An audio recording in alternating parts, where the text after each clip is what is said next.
Hi hello ನಮಸ್ಕಾರ to all my friends and family. ನಾನು ನಿಮ್ಮ ಪಾವನಾ ಗಣೇಶ್ ಫ್ರೆಂಡ್ಸ್. ನಾನು ಚೆನ್ನಾಗಿದ್ದೀನಿ, ನೀವೆಲ್ಲರೂ ಹೇಗಿದ್ದೀರಿ? ನೀವು ಕೂಡ ಚೆನ್ನಾಗಿದ್ದೀರಿ ಅಂತ ಅಂದ್ಕೊಳ್ತಾ ಇವತ್ತಿನ ರೆಸಿಪಿ ನಿಮ್ಮೊಂದಿಗೆ ಶೇರ್ ಮಾಡ್ಕೊಳ್ಳಿಕ್ಕೆ ಬರ್ತಾ ಇದ್ದೀನಿ. ಇವತ್ತೇನು ರೆಸಿಪಿ ತಂದಿದ್ದೀನಿ ಅಂದರೆ ನಿಮಗೋಸ್ಕರ ರಾಗಿ ಕಡುಬು ಹೇಗೆ ಮಾಡೋದು ಅಂತ ತೋರಿಸ್ಕೊಡ್ತಾ ಇದ್ದೀನಿ. ತುಂಬ ಕಡಿಮೆ ಇಂಗ್ರೀಡಿಯೆಂಟ್ಸ್ ಯೂಸ್ ಮಾಡಿ ಸಿಂಪಲ್ಲಾಗಿ ಹೇಗೆ ಕಡುಬು ಮಾಡ್ಕೋಬೋದು, ಹೆಲ್ದಿಯಾಗಿ ಮಕ್ಕಳಿಗೆ, ಡಯಟಲ್ಲಿರೋರಿಗೆ ಎಲ್ರಿಗೂ ತುಂಬ ಒಳ್ಳೆಯದು ಫ್ರೆಂಡ್ಸ್. ತುಂಬ ಟೇಸ್ಟಿಯಾಗಿ ಕೂಡ ಇರುತ್ತೆ, ಸೂಪರ್ಬಾಗಿರುತ್ತೆ ಟೇಸ್ಟು. ಸೊ ವಿಡಿಯೋ ಎಲ್ಲೂ ಸ್ಕಿಪ್ ಮಾಡ್ತಾರೆ ನೋಡ್ಕೊಂಡು ಬನ್ನಿ. ವಿಡಿಯೋ ಎಲ್ಲ ನೋಡ್ಕೊಂಡು ಬಂದಮೇಲೆ ಸಿಗ್ತೀನಿ. Bye friends. ನಾನಿಲ್ಲಿ 2-3 ಟೇಬಲ್ ಸ್ಪೂನಷ್ಟು ತುಪ್ಪ ತೊಗೊಂಡು ಅದಕ್ಕೆ 1 ಬೌಲಷ್ಟು ರಾಗಿ ಹಿಟ್ಟನ್ನು ಹಾಕ್ಕೊಂಡು ಚೆನ್ನಾಗಿ ಮಿಕ್ಸ್ ಮಾಡ್ಕೊಳ್ತಾ ಇದ್ದೀನಿ. ಇದು ತುಪ್ಪ ಬಂದುಬಿಟ್ಟು ರಾಗಿ ಹಿಟ್ಟಿನೊಂದಿಗೆ ಹೊಂದ್ಕೊಬೇಕು.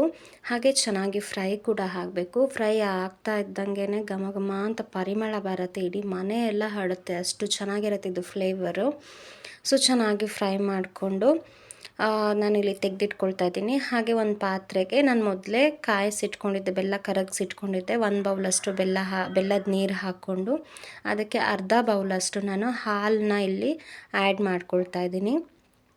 ಆ್ಯಡ್ ಮಾಡಿಕೊಂಡು ಸ್ವಲ್ಪ ಮಿಕ್ಸ್ ಮಾಡಿಕೊಂಡು ಇದಕ್ಕೆ ರುಚಿಗೆ ತಕ್ಕಷ್ಟು ಉಪ್ಪನ್ನ ಆ್ಯಡ್ ಮಾಡ್ಕೊಬೇಕು ಫ್ರೆಂಡ್ಸ್. ನಾನು ಎಲ್ಲ ಸ್ವೀಟಿಗೂ ಉಪ್ಪು ಆ್ಯಡ್ ಮಾಡ್ಕೊಳ್ತೀನಿ, ಟೇಸ್ಟ್ ಚೆನ್ನಾಗಿರುತ್ತೆ.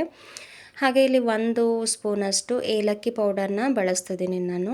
ಇದು ಚೆನ್ನಾಗಿ ಒಂದು ಕುದಿ ಬರಬೇಕು. ಒಂದು ಕುದಿ ಬಂದ ತಕ್ಷಣ ನಾವೇನು ಮೊದಲೇ ಹಿಟ್ಟನ್ನ ಎತ್ತಿಟ್ಕೊಂಡಿದ್ವಲ್ಲ, ಆ ಹಿಟ್ಟನ್ನು ನಾನಿಲ್ಲಿ ಸ್ವಲ್ಪನೇ ಆ್ಯಡ್ ಮಾಡ್ಕೊಳ್ತಾ ಇದ್ದೀನಿ. ಒಂದೇ ಸರ್ತಿ ಹಾಕ್ಕೊಳ್ಳೋಕೆ ಹೋಗಬೇಡಿ ನೀವು, ಅದು ಗಂಟಾಗ್ಬಿಡತ್ತೆ. ಸ್ವಲ್ಪನೇ ಆ್ಯಡ್ ಮಾಡಿಕೊಂಡು ಗಂಟಿಲ್ದಿರೋ ಥರ ನಾವು ಇದನ್ನ ಚೆನ್ನಾಗಿ ಮಿಕ್ಸ್ ಮಾಡ್ಕೋಬೇಕಾಗತ್ತೆ. ಸೊ ಚೆನ್ನಾಗಿ ಮಿಕ್ಸ್ ಮಾಡ್ಕೊಂಬಂದ್ಬಿಡೋಣ ಗಂಟಿಲ್ದಿರೋ ಥರ. ನೀವು ನೋಡಿ ಇಲ್ಲಿ ನಾನು ಚೂರು ಗಂಟಿಲ್ದಿರೋ ಥರ ಮಿಕ್ಸ್ ಮಾಡ್ಕೊಳ್ತೀನಿ. ನೀವು ಇದೇ ಥರ ಮಾಡ್ಕೊಳ್ಳಿ. ನಮಗೆ ಹಿಟ್ಟು ಈ ಹದಕ್ಕೆ ಬಂದರೆ ಸಾಕು. ಈ ಹದಕ್ಕೆ ಬಂದರೆ ನಾವು ಸ್ಟವ್ ಆಫ್ ಮಾಡಿಬಿಟ್ಟು ನೋಡಿ ಇಲ್ಲಿ ಒಂಚೂರು ಗಂಟಿಲ್ಲ. ಒಂದು 10-15 ನಿಮಿಷ ಇದನ್ನ ತಣ್ಣಗಾಗೋಕ್ಕೆ ಬಿಡೋಣ ನಾವು. ತಣ್ಣಗಾದಮೇಲೆ ಇದ್ರ ಜೊತೆಗೆ ನಾವು ಇಲ್ಲಿ ಅದೇ ಸ್ವಲ್ಪ ಹೊತ್ತು ತಣ್ಣಗಾಗೋಕ್ಕೆ ಬಿಟ್ಟ ಮೇಲೆ ಇಲ್ಲಿ ನಾನು ತೆಂಗಿನ ತುರಿ ಆ್ಯಡ್ ಮಾಡ್ಕೊಳ್ತಾ ಇದ್ದೀನಿ. ತೆಂಗಿನ ತುರಿನ ಆ್ಯಡ್ ಮಾಡಿಕೊಂಡು ನಾವಿಲ್ಲದನ್ನ ಚೆನ್ನಾಗಿ ಮಿಕ್ಸ್ ಮಾಡ್ಕೋಬೇಕು. ನಮಗೆ ಟೆಕ್ಸ್ಚರ್ ಗೊತ್ತಾಗತ್ತೆ. ನಾವಿಲ್ಲಿ ಕಡುಬು ಉಂಡೆ ಕಟ್ಟಬಹುದು ಅನ್ನೋ ಮಟ್ಟಿಗೆ ಬಂದಿರುತ್ತೆ ಇದು ತಣ್ಣಗಾದ್ಮೇಲೆ. ನಾನಿಲ್ಲಿ ಚೆನ್ನಾಗಿ ಮಿಕ್ಸ್ ಮಾಡಿಕೊಂಡು ನೋಡಿ ಇಲ್ಲಿ ಕಡುಬು ಉಂಡೆ ಕಡುಬು ಮಾಡ್ಕೊಂಡಿದ್ದೀನಿ. ಎಷ್ಟು ಚೆನ್ನಾಗಿ ಬಂದಿದೆ ಅಲ್ವಾ. ನಾನೊಂದು ಇಡ್ಲಿ ಪಾತ್ರೆಯಲ್ಲಿ ಸ್ವಲ್ಪ ನೀರನ್ನ ಕುದಿಯೋಕೆ ಇಟ್ಕೊಂಡು ಕಡುಬು ಬೇಯಿಸ್ಕೊಳ್ತಾ ಇದ್ದೀನಿ. ಒಂದು 10 ನಿಮಿಷ ಸಾಕಾಗುತ್ತೆ. ಹಿಟ್ಟು ಮೊದಲೇ ಹುರ್ಕೊಂಡಿರ್ತೀವಲ್ಲ. ನೋಡಿ ಇಲ್ಲಿ ವಾವ್, ಎಷ್ಟು ಚೆನ್ನಾಗಿ ಬಂದಿದೆಲ್ಲ, ಎಷ್ಟು ಶೈನಿಂಗ್ ಆಗಿದೆ, ನೋಡಲಿಕ್ಕೂ ಎಷ್ಟು ಚೆನ್ನಾಗಿದೆ, ಹಾಗೆ ತಿನ್ನಲಿಕ್ಕೂ ಅಷ್ಟೇ ಟೇಸ್ಟಿಯಾಗಿತ್ತು ಫ್ರೆಂಡ್ಸ್. ನಾನಿಲ್ಲಿ ಪೀಸ್ ಮಾಡಿ ತೋರಿಸ್ತೀನಿ ನೋಡಿ, ಎಷ್ಟು ಚೆನ್ನಾಗಿತ್ತು ಅಂದರೆ ಸಾಫ್ಟಾಗಿತ್ತು. ಟೇಸ್ಟ್ ಕೂಡ ಅಷ್ಟೇ ಚೆನ್ನಾಗಿತ್ತು.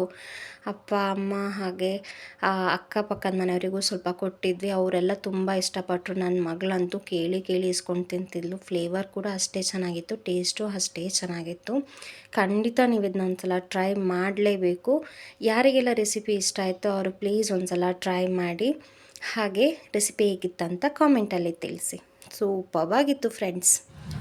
ಈಸಿಯಾಗಿ ಮಾಡುವಂಥ ರಾಗಿ ಕಡುಬುದು ರೆಸಿಪಿ ನೋಡ್ಕೊಂಡು ಬಂದ್ರಿ ಅಲ್ಲ, ಹೇಗಿದೆ ರೆಸಿಪಿ ಅಂತ ಹೇಳಿಬಿಟ್ಟು.